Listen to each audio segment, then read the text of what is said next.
Right guys, before we get into this video, I got a new mic and I've been trying out in this video, but the sound is not very good at all. So suffer through it for this video, guys. I've already recorded this whole video, so I'm just gonna have to edit it as good as I can, and you guys are just gonna have to suffer the audio in this video. Next video, we'll be back to normal audio, I would think. But yeah, I've recorded it, so I'm going to have to just put this video out, guys. I really apologise for the quality of the sound and the majority of the clips on this video.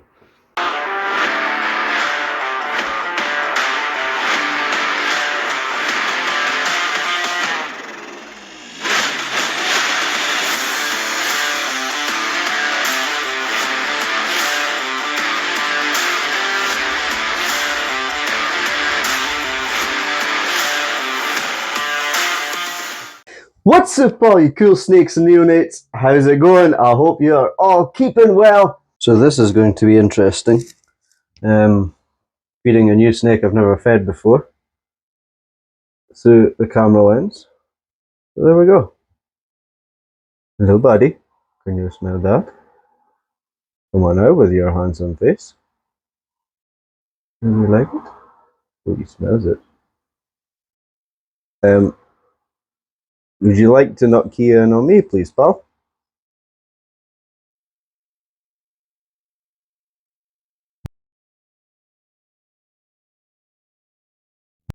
Oh, that was a cute little strike, guys. That was a cute little strike, my man. Look at those colours. Whoa, that's a pretty snake. There we go. So that is a medium rat wiener that he's got there. Probably a little bit chunky for him, but he will manage that easily. Yes. He's an eater. So in this video, we're going to take a little look at how our little retic is settling in. I think I'm going to name him Gimli. Let me know if you guys get that reference. So we're going to check in on him, and there's been some shifting about and some enclosures and things like that being shifted about, and animals being shifted about enclosures. So we're going to cover all that stuff as well. And Phoenix, our male flame leg tarantula, Mexican flame leg tarantula, has molted out. So he's been about a week or two since he's molted. So let's go and see if he wants to eat, but I guarantee he will. Big hook for a little snake, but he's a long little snake. A wiry little snake is the correct term here. So he's already out and fired up and ready to rock and roll. We're going to see how he's going to do. He's got poop in there that I need to clean out. I'm going to give that a clean. So he's shed out and he's been fed. Have a little look at that snake right there. Woo, woo. Is that a wee in bed? Just look at that. You can see the scab has come off of his head there, so that's going to heal up absolutely perfectly. But just look at the yellows and whites, and the camera doesn't pick it up, but the sort of silvery colour in between those top saddles there. He is just gorgeous. He's a stunning little snake. Wow. Let's pull him out and hopefully not get nipped. Let's see how we go. As always, tap the snake. Let the snake know that dad is coming in. This is a very reactive snake. He is very highly strung, high energy, high food response. Fortunately, this is all stuff I have experience with, so it's not a bad thing. These are all things that I've had the pleasure of working with. So this is definitely not a snake I would give to a beginner, and not someone I would hand to someone that doesn't know about snakes. He had a wee lunge at Samuel, our eldest, and that's because Samuel jumped at him. I had this guy out, and Samuel jumped up really energetically, straight at his face. Of course, this poor little guy thought he was coming to eat him and lashed out at him. Of course, he didn't get him. It was like a warning flash of the mouth he gave him, just like that, to tell him to leave me alone. So you need your movements nice and slow. You'll notice I never grab him. I let him grab me, but my hands are never holding on to him. I'm never holding him back. I'm always flat-handed. I'm always just keeping him level, and as long as I'm like this, he's been absolutely wonderful. He's been absolutely great. You can see he pulls away though when you're close to his head, so we need to work on that desensitization there with the head and work on him letting us nearer his head. He's about 2 years old now though, so the damage might be done on that part, but we're going to work with him and we're going to see how we get on. but he is wonderful. But the key is to keep your eyes on him, watch his movements, watch his tongue, what he's flicking out, what he's thinking, what he's investigating, and what he's watching. So watch him, watch his body language, and watch where and how you're moving your hands. If you're ever dealing with a reactive snake like this, you never want to flail your hands right now or run your hands at his face. Literally, I'll hold my hand out like that as he's sniffing about, and I'll let him come to my hand. I don't bring his hand to me with that kind of thing. He's a very reactive snake, but a very pretty snake as well. He has pretty much digested. You see that there? He got a fright because he wasn't expecting my hand to be there. And now he's like, what is that? Okay, it's not going to hurt me. I'll carry on. Whereas if I was a bit boisterous, a bit too energetic, and brought that hand up to him. It happened once with a mangrove snake, actually, Chi-Chi. And we'll get to her in just a moment. But it happened with her too. One day I brought my hand up just a little bit too quick towards her face. You can imagine how scary her massive hands look to these little guys. And I brought it up just too quickly, and that was the one and only time I got a threat pose off Chi-Chi. With that typical sort of mouth open mangrove snake look that you see on all the pictures on Google and things like that. It was the one and only time I've ever seen it from her. Quite cool to see, but I like my snakes, or I like to tame my snakes down and have them nice and calm and have them trusting me, so I don't flail my hands out about for you guys and make that happen. I know it'd be cool for the views, but for me, the animal's sanity and the animal's health is first and foremost, and I'm not going to scare an animal just to give you guys a show of them opening their mouths. Are you going to investigate the camera there, handsome little man? So this is Gimli. Again, hit me up in the comments below if you guys get the reference there of Gimli, the super dwarf reticulated python. There you go, with his nice orange eyes, this gorgeous coloration. He is stunning. This is actually the first time I've properly had him out since he's shed and fed. It was 2 days ago he fed. So he's not been handled for quite a few days actually since he's come back. But now that I'm handling him, I'm going to be handling him quite a lot. This is a very pretty snake, and a snake that I am thoroughly enjoying working with.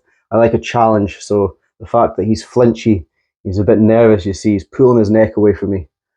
Working with that, positive interactions, I'm not forcing that, I'm just letting him rest his neck on my hand, and I'm giving him positive interactions that I'm not going to hurt him. That's another thing I find really strange. Even though he's an albino, you still get that rainbow flint along his scales when the sun hits it. Usually it's dark snakes and melanistic snakes. Retics in their normal wild form have that as well.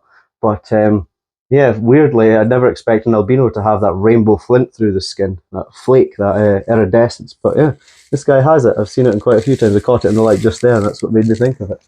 But yeah, so little Gimli here, he shed all in one full piece. He actually gave us about a 5-foot shed. Remember in one of the last videos we talked about how the shed is always 10 to 20% bigger than the snake, and that shed was definitely 20% bigger than him. Although he is quite a long little boy. He's definitely about the 3-foot mark. He's definitely not about the 2-foot mark. He's about the 3-foot mark. 2 years old. We're going to expect to see maybe about 6 foot out of this guy. I know with that mainland he can get massive, but really at this size, at this age, I don't think he is going to get terribly big. Sorry, buddy, did I give you a fright there? You are so handsome. So yeah, I'm going to handle the death out of this guy, and we're going to see him taming down really soon. Where are you going, big boy? You see that flinch there as I tried to pick him up. Again, I'm not grabbing him. Look, my hand is open. I'm just being very gentle, scooping him up, never grabbing him. Well, that was a lovely little kiss there on the mouth. Thank you, son. He's lovely. He really is a lovely snake. He's just a little bit timid, a little bit nervous. It's the hairs. I think it's the hairs on my arms he gets tickled with in those heat pits or on his nose or something like that. But he touches the hairs on my arms and he gets a fright. But no, he's good. You're all good, aren't you? Wonderful little snaky. You wonderful little snaky. Beautiful. Absolutely stunning this little man is. Look at that. Just look at that, would you? Look at that. So yeah, there's a little update on Gimli. I'll pop him back. I'll get those poops out once I've finished filming. Are you going back in, my handsome man? Are you wanting to explore? And there's an example of Gimli's reactiveness there. Popped him back in. poured some water in his bowl because he needed a top up, because that bowl's very shallow. I really don't like it. And he bit the water as I was pouring it in, trying to eat the water. And he was only fed about 2 or 3 days ago. So luckily, like I said, I've got experience with reactive and food orientated snakes. So yeah, crazy snake. Look at him sitting waiting right there at the glass for some food. Look at that. You're not getting fed, you silly man. I actually kind of was happy that he bit the water, because I've noticed that he gets a lot of bedding stuck in his top lip, or it just sort of sits in his top lip. I don't know if it's maybe because he's albino. I'm seeing that a lot more or what, but I think I've seen that with other retics before. Anyway, but from one semi-arboreal snake with yellow bits on it to another very special semi-arboreal snake with little yellow bits on it. Look at Chi-Chi. I'm still not 100% sold on that name, to be honest with you. I'm not sure what we're going there. Again, guys, name suggestions for little Chi-Chi here. But look at that. She's growing. It's been a while since you guys had an update on this gorgeous girl. But she's now in a new house. If you guys remember, there was the Chihuahua gecko was in that exoterra back there. The guy we got Gimli off of is focusing on geckos rather than his snakes. So what I did was I actually gave him the female Chihuahua gecko that we have here. Now he said that he loves the geckos. He has loads of geckos. He had New Caledonias, Leachianus geckos, loads of Crestes and things like that. So I was quite happy that she went to my friend, because he was very good with his dietary and all that kind of stuff. So she went to definitely somewhere that I was 100% happy for her to go to. So she went there, which freed up that exoterra for this little lady here. And she's been loving it in there. She's been absolutely loving it. It's been a lot better temper gradient for her. It's been a lot better height and things for her, more for her to climb around on. Because even though I said that she's a slow growing snake, she was outgrowing that fish tank, that little fish tank we had run, pretty quickly. And I hated that fish tank because I had to lift the lid off to do water changes. It will be fine for a spider, but for the snake, lifting it up to do water changes, and then her bowl was too big to come straight up out the top. And if I spilt her bowl in, it would spike the humidity too high, which was not good for her. So I had to like get a turkey baster and pull all the water out of her water bowl and then pull it out the top. And it was just an extra hassle. We have about 30 odd animals in this room, so it was just an extra hassle to do on water day. So putting her in there, I can just take her water bowl straight out and wash it with all the others. No ifs, buts, no mucking around. So it's much better for maintenance for me too. I'm much happier with the way that that is going as well, because I'm needing to free up space, because you can kind of see it's starting. We're getting a rack system going there. So I got a rack system from my friend who we got the retic from, and but unfortunately it's too tall to go in there with. It would be fine if Tigger wasn't there, but I've nowhere else for Tigger to go at the moment. So what's happening is I'm going to have to cut the top off it and cut the rack system down like maybe 2 rows, maybe 3, and then just do away with that. But there's still going to be plenty of boxes for the snakes we're going to be breeding, as in the false water cobras are only going to have a couple of are going to have like 10 to 12 babies. The Dumerals boas are going to be the same. You know, you're talking 20 in a massive litter, and I think there's about 23. We're going to manage to have about 23 boxes here, so we should be good on that front.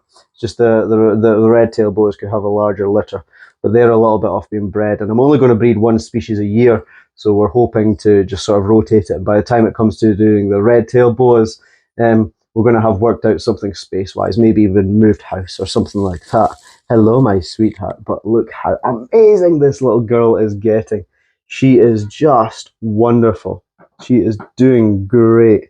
She's still small. She's still just a nickel thing, but she's growing crazy. Like, she has grown really well. We've not been power feeding her. She's up to 2 pinkies every week. She's keeping that nice sort of peak on her back, so she's not like chubby or anything like that. She's not overweight. She's still a fine weight. She's just growing at a wonderful rate. It is quite warm in this animal room, so it probably does attribute to that kind of thing. But yeah, she is doing wonderfully. Never ever tried to take a chunk out of me. Never tried to bite me. She's always been an absolute sweetheart of a snake. She's even strike feeding now. Sometimes I'll not get the mouse in, or when I give her 2, I'll let her strike 1. and then just drop the next one in there. She's doing wonderfully. What a gorgeous snake this one is. There she goes in her enclosure. She's got a nice temperature gradient. The basking spot sits about 29 degrees. She can hide if she wants. Weirdly, when I have that UV light on above her, I've seen her out through the day basking in it. Like if I have if I handle her, pop her back in, leave that UV light, come back 20 minutes later, she's up on that perch using the UV light, and she's a nocturnal species. I guarantee if if I leave that like that and come back, she'll be up there using it. So she does actually utilize the UV, which is fine by me. She's going to utilize it. I'll give her it. But very interesting for a nocturnal species. Use the UV light. But even the nocturnal species of snakes, you will still find them out basking in the wild through the day. They still come out and warm up through the day in the sun. They just sleep in the sun, in trees or whatever. And yeah, even though they're nocturnal, doesn't mean that they won't bask. Next up, we're going to get Phoenix onto the table, and we're going to give him a feed. You can see that shelf there that I made, guys. So I made a shelf out of just old random bits of wood, bits and bobs of wood right there. Yeah, and made that shelf for the teas, which was pretty cool. And speaking of teas, Coconut actually molted for us, which was a surprise. I wasn't expecting her to molt at all, but she did. I just went in to feed her one day and I noticed she'd closed her door, took her hide off, and boom, there's 2 tarantulas there. So Coconut has molted as well, so we'll get a wee update going of her very soon. As you can see, I've still not pulled the molt out of there. Let's see.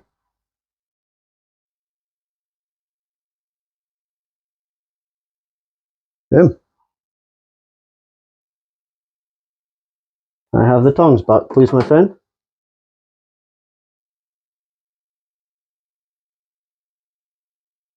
It's destroyed his molt, of course.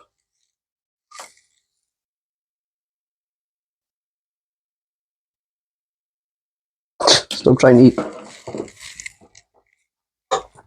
Now that he's eaten, I can put the light back on again.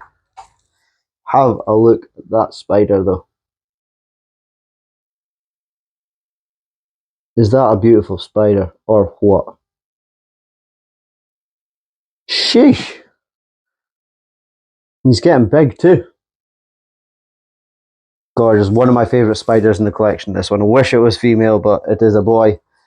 I don't even need to check that molt there to see if it's a boy or a girl. I know this one's a boy from its last molt. Joy says these guys do live quite some time, though. Yeah, there we go. Some food there for you, son. Some meat back on that abdomen there. It's a bit thin after his molt, so that's a decent sized cricket there for him to keep him going. Plump him up. But yes, beautiful little man there.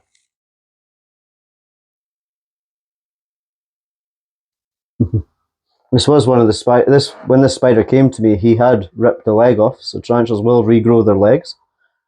So he had ripped off, I think it was that one right there, that back one. And as you can see, it's regrown, and within a few molts, you wouldn't tell the difference. Beautiful.